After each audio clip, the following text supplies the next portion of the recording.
lève les mains plus haut, on lève les mains, les mains plus haut, les mains, on y va.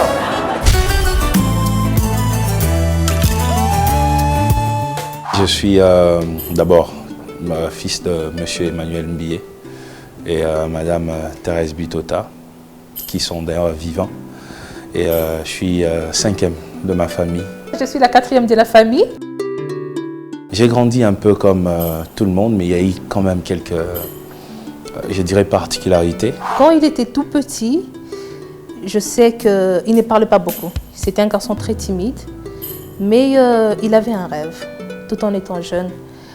Je me rappelle, si je dois vraiment me rappeler, quand il avait, je pense bien 10 ans, il avait créé son petit studio à la maison.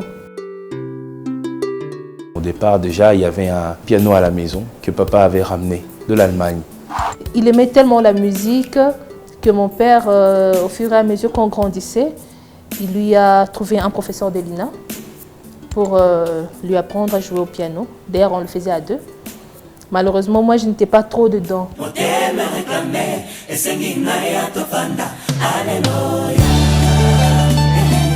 Ce qui nous emmène ici, c'est à notre avis, c'est une grande idée. On est vraiment excités de travailler ici. Projet concert pigmenté, c'est comme ça qu'eux appellent ça. On va le faire comme ça se passe partout au monde. C'est grand, c'est magnifique. On va oser. Nous sommes en train de travailler sur ça. Et il y a d'autres personnes qui vont me rejoindre pour un très grand spectacle. Bon, je ne dirais pas concert de l'année ou quoi que ce soit, mais ce qui est vrai, que ça sera différent et bien. En parlant de certaines chansons, quand ça sera en mode live, comme on le sait, on n'aimerait pas reproduire ce qui se passe dans le CD. Okay. Alors, admettons que vous avez 10 chansons. Si c'était 120 BPM, là on l'allonge à 150. Ça veut dire on gonfle le côté choral basse et on a des violons. Okay. Et du coup, c'est une autre version que les gens vont attendre quand le DVD va sortir. Chaque chanson doit être reliée à une histoire. Okay. Donc on va dire, si vous commencez, le concert peut commencer, vous allez dire bonsoir à tout le monde, bonsoir, là vous êtes narrateur. Bonsoir à tout le monde, tout petit, mes parents chantaient une chanson que j'aime et que forcément vous aussi vous aimez. Et là, vous entonnez peut-être Alléluia. Quand on veut être grand, il faut bien s'entourer. La réussite dépend aussi de l'entourage. Alors, on a des projets, on veut aller très loin, mais il faudrait s'entourer de personnes qui savent faire les choses et qui ont aussi une vision. Nous, en fait, il y a ça, mais quand je dis qu'on veut aller plus loin, c'est la qualité scénographique du concert de Stromae. Il y avait une précision incroyable. Je pense que vous connaissez déjà la meilleure chorale de Kinshasa. J'aimerais quand même avoir des personnes qui créent, parce que lui, il a dit qu'il faudrait qu'il y ait vraiment une version live. Il faudrait des personnes qui ont des idées. Moi, au départ, je ne voulais pas chanter, mais je voulais travailler pour les autres. J'écrivais et les autres chantaient, j'arrangeais, les autres chantaient. Jusqu'à ce qu'un jour, ma sœur m'a dit, non, on doit chanter ensemble. Si toi, tu ne chantes pas, moi, je ne chanterai pas. Je l'avais beaucoup encouragé. Je pense que dans la vie, il n'y a pas plus que ça, en fait. Il n'y a pas plus que ça. Tu sais, des fois, dans la vie, il y a des combats qui arrivent. Ata, tu es la personne la plus solide. Mais si tu n'as pas à tes côtés quelqu'un qui te dit, au moins, qu'il t'aime, qu'il croit en toi et qu'il pense que tu peux aller de l'avant, comment tu vas t'effondrer. C'est comme ça que pour la première fois, j'ai pris un micro et j'ai chanté. Quelques personnes ont apprécié, j'ai dit pourquoi pas.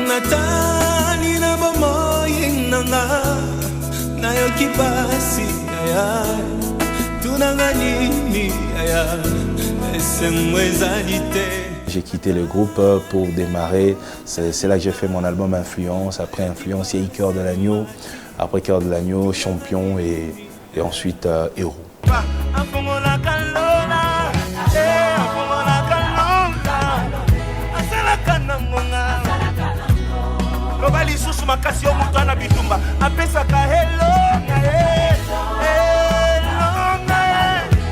Derrière mes chansons, il y a toujours une histoire. il faut quand même dire que Moïse, c'est quelqu'un qui a été dédié à l'église. À l'âge de 6 mois, j'avais encore 6 mois, mon père m'a emmené à l'époque, il n'y avait pas d'église, il y avait ce qu'on appelait les groupes de prière. Il m'a pris comme ça, devant tout le monde, dans un groupe de prière. Il m'a remis entre les mains d'un papa qui est mort, qui ne vit plus. Le papa s'appelait Kazadi Mataï. J'avais 6 mois et mon père a dit, ces garçons, je l'offre à l'église. Il servira l'église toute sa vie. Avec aucun membre de ma famille, mon père a fait ça. Il n'y a eu que moi. C'est parti de là. C'est ainsi dans la chanson, j'ai dit, Napesi Elaka, Libo Nzayamotuya. Je suis cette offrande-là. Je ne ramène pas une offrande, je suis moi-même l'offrande.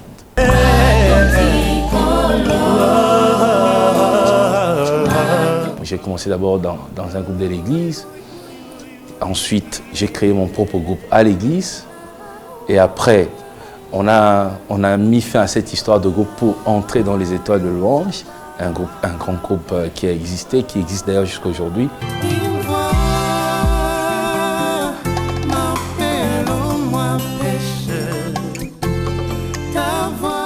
Notre père, déjà, c'est un compositeur.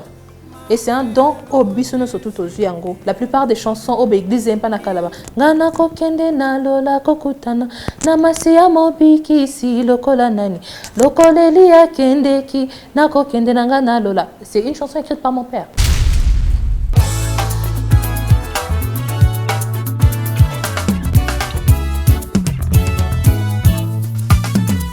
Moi, c'est Lucie Olela. Je suis un peu celle qui coordonne les équipes, qui organise les réunions. Je suis derrière tout le monde pour être sûre que tout est fait à temps, tout est livré dans le bon délai. Et voilà. Mbote Naza Cindy Bojar, chef de département design chez Pigma Communication. On a pris cette direction, déjà c'est un concert de gospel. Moïse Mbié est pasteur, donc on voulait rester vraiment dans quelque chose de blanc, de très céleste, ce côté un peu sobre, très clean, très simple. Ça c'est l'extérieur, donc si t'es dans l'enclos, ça c'est l'enclos, ça c'est l'enclos. Le podium est où? Il donne le dos à la tête là.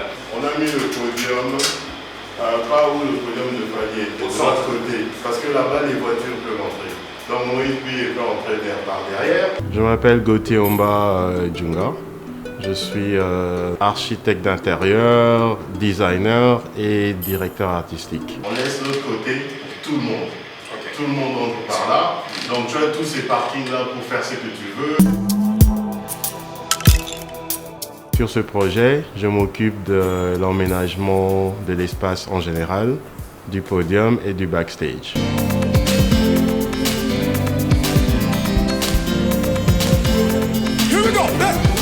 C'est un teaser. C'est un teaser.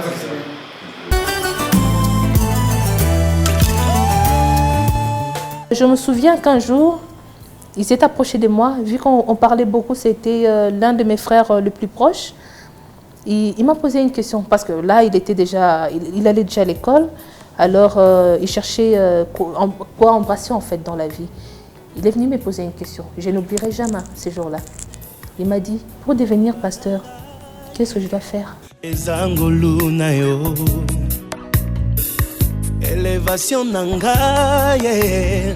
prends la décision de ne pas être celui qui ouvre la porte au diable dans ma maison. Chaque fois que je me lève pour prêcher, pour moi c'est un grand rendez-vous. Je donne le meilleur de moi. Et d'ailleurs, vous savez, ce que moi j'appelle les grands rendez-vous, ce ne sont pas des cultes où il y a 13 000 personnes qui viennent, des cultes spéciaux. Moi, c'est vraiment pas ça. Moi, les cultes que j'appelle, moi, personnellement, les grands rendez-vous, sont des moments de partage avec les serviteurs de Dieu. Parce que vous savez, quand on forme les serviteurs de Dieu, en réalité, on est en train de préparer une génération. Lorsqu'on est pasteur, on ne devient pas pasteur pour vivre derrière on va appeler ça brebis. Hein? On n'est pas pasteur déjà pour ça. Et après, Dieu nous a donné l'intelligence, la sagesse.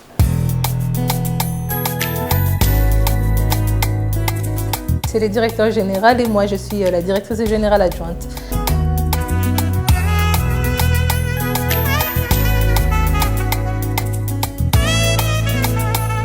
Je pense que chacun a un rôle à jouer. C'est un prédicateur. C'est quelqu'un qui a aussi une grande vision. Surtout, ce qui est bien avec lui, il aime la perfection. Je suis amoureux, moi, de ce grand monde de médias. Chaque fois que je sors, je vais en dehors du pays, je visite. J'aime beaucoup la qualité. Alors, je me disais, il faut créer une chose qui permet d'abord à l'évangélisation, que les messages qui passent à l'église puissent passer aussi et qu'un grand nombre puisse en bénéficier. Mais après, il fallait bien faire aussi les choses. Je me disais, avoir une télévision chrétienne ne veut pas dire montrer des images des gens qui tombent tout le temps, qui crient Nabimi, Nakei, Nakei. On ne doit pas montrer de mari de nuit de 6h à 19h. À force de montrer que ça, les gens pensent qu'à l'église, il n'y a que des gens qui ont des problèmes, des démons. Je me disais, non, on doit donner une autre image de chrétiens. Des chrétiens qui peuvent bien faire les choses, qui peuvent animer des émissions où il y a la qualité, l'excellence et toutes ces choses. Oh, On essaie de faire comme Pigma, une chaîne pigmentée. On a investi, ça nous a pris quand même beaucoup de temps. Il fallait construire, il fallait acheter les matériels, toutes ces choses. C'était dans le souci de produire la qualité, mais aussi c'est parce que des fois on allait à la télé et il y avait vraiment du n'importe quoi, permettez-moi le terme. Je me disais, au lieu de conseiller, que moi je fasse bien pour que les autres suivent. Vous voyez, parce qu'au Congo, c'est ce qu'il faut. Au Congo, les réunions ne suffisent pas.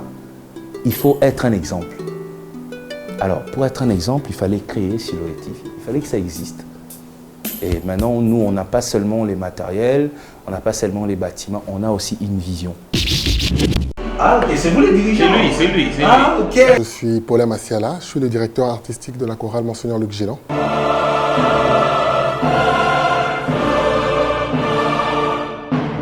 La chorale Luc Gillan, sous sa forme actuelle, existe depuis 1995. C'est à partir de cette date, de cette année, que nous avons commencé à développer notre répertoire classique principalement, et à intégrer aussi le répertoire gospel à l'intérieur. Et donc ça fait plus de 20 ans que nous évoluons sous cette forme, avec un très large éventail de chants. Alors, vous sentez que vous pouvez intervenir dans toutes ces chansons-là? Oui. Vous pouvez faire quelque chose? Évidemment, reproduire à 100% ce qu'il y a déjà dans les trucs, et évidemment proposer d'autres trucs. Comme nous, on est à tendance un peu gospel, oui. Donc souvent il y aura des propositions gospel telles que les ventes pour permettre à ce que vous exprimez en lead, et la chorale vous répond à chaque fois. Lorsqu'on est contacté pour ce genre de projet, la première question qu'on se pose, c'est pourquoi moi? Voilà. Et en ce moment-là, on se rend compte que on est dans cette sphère-là des grands entre guillemets. Et la deuxième chose, on se dit, waouh, avec le pasteur Moïse Mbié, comment ça va se passer? Quel sera comment va se dérouler le premier contact? C'est un peu la phrase qui nous habite en ce moment. J'aimerais vraiment qu'il y ait une grande différence entre les CD et le live, le concert. Alors après, moi j'ai besoin de vos propositions. Moi j'aime apprendre. Je sais surtout que vous aurez beaucoup à m'apprendre. Mais parce que j'entends tout le temps parler de vous, et travailler avec vous, c'est pour moi un privilège. Quand on m'a parlé déjà, je désirais moi-même travailler avec une chorale, et je souhaitais travailler avec M. Paulin de Luc Gillan. J'ai demandé à Pigma. Pigma a accepté. Je suis heureux parce qu'on m'a donné M. Paulin, il va tout diriger. J'ai pris, je ne sais pas si les titres sont exacts, j'ai eu Ta présence, Tango Naye, Azamo Santou, Hiro, Nabimi Molongi, Natiela Motema. C'est pas facile d'élaborer une liste très objectif sur les chansons du pasteur Moïse Mbié. Parce que d'abord, les chansons, elles sont les unes plus belles que les autres. Et lorsque même on demande des avis chez d'autres personnes, chez d'autres choristes, chez des amis, moi je préfère celle-ci, moi je préfère telle autre. Du coup, on est partagé. Évidemment, vous pouvez ajuster ou poser encore. Ouais, les Bonza Moto, il y a maintenant une c'est les Bonza Moto. C'est les Bonza Moto. Il y a des chansons où j'entends un background de chorale, on peut intervenir. Lors de ces spectacles-là, pourquoi vous sentez qu'une chanson ne marche pas, s'il vous plaît, laissez-moi tranquille, je vous passerai le numéro de M. Paulin. Donc c'est lui qui va tout arranger. Moi, je ramènerai ma voix et on utilisera son cerveau. Je pensais avoir 4 premiers violons, donc en fait, une quinzaine de musiciens. Donc des violons, principalement des violons, des cordes principalement. Ça ferait l'affaire. C'est ça qui va apporter le plus. Et voilà, et les brasses. Je voudrais pas avoir des brasses clavier. Non, je voudrais vraiment pas avoir des brasses clavier. Je voudrais avoir des brasses live. Un peu, excusez-moi, un peu comme Kassav. Voilà, oui. Moi, je vois des moments dans une chanson, des moments de solitude sur le piano. Je vois des moments où on laisse la chorale lancer les un choix américain, complètement. Il faut aller jusqu'au bout. On a des danseurs, ça veut dire qu'il y a des chansons qui bougent, où des danseurs vont monter sur la piste et faire des trucs. À faire le show. Je sens en Bigma le souci de faire mieux, la volonté de faire mieux. Et je me dis pourquoi pas s'associer et voir ce que ça va donner. Parce qu'à un moment, nous tu es pasteur, tu es chanteur, tu te retrouves en train de rechercher les baffles, la lumière là-bas. Finalement, tu n'es plus concentré, tu fais tout. Et malheureusement, c'est ce que nous faisons au Congo. Mais aujourd'hui, on me propose de rester à la maison, répéter, et que je vienne juste le jour du concert, donner ce que je peux donner. Qui dira non? Une chanson comme Libonza Moutouya, Jojo. Une chanson comme Libonza Moutouya. Ouais. On peut faire un duo avec elle, tu vois. Oui. Chorale, moi, George. On pose son texte. Fait ensemble. Ok. Oui. Il a une très belle plume, un peu slave. Il parle bien. C'est une personne très gentille. Moi, j'ai été tout simplement ébahi par cette marque de simplicité, d'humilité, d'accueil que j'ai retrouvé chez le pasteur Moïse Mbié. Et cette grande ouverture aussi. Qu'est-ce qui est le plus entraînante, qui est la plus à la mode? Celle qui bouge, les gens crient, celle avec laquelle vous savez que une fois que ça tourne. Ça a cartonné. Moi je pense que là où il y a le cœur, là où tu as mis des trucs sud-africains, trucs là. Hein? Monsanto. Non, c'est Monsanto. Non, c'est Monsanto. C'est là, il y aura moins de créer un truc de fou. Rosa Monsanto, dont tu parles. À un moment, on arrête avec la musique, on regarde les tam-tams, ils dansent à la sud-africaine, quoi. À un moment, vraiment, tout s'arrête, on danse et puis on reprend. Non, on le fait. Mais après, faire monter les danseurs, c'est mieux quand ceux qui étaient en train de chanter, de faire des chœurs, viennent là devant, on danse ensemble à un moment. Et par rapport à votre disponibilité? Si déjà on est d'accord sur le répertoire,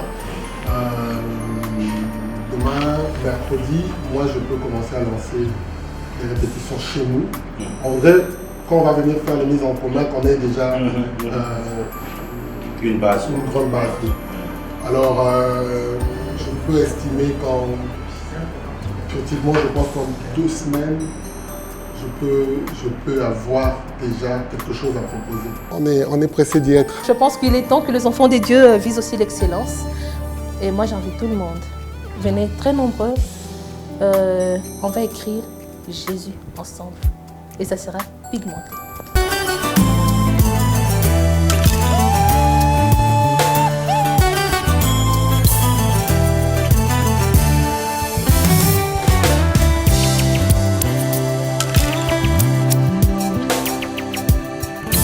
Crois-moi, quand je répète dans mes thèmes que je t'aime, tu sais, dans la Bible, j'ai lu notre histoire. Emmène-moi où tu voudras, même quand je ne comprends. Apprends-moi à croire, même quand je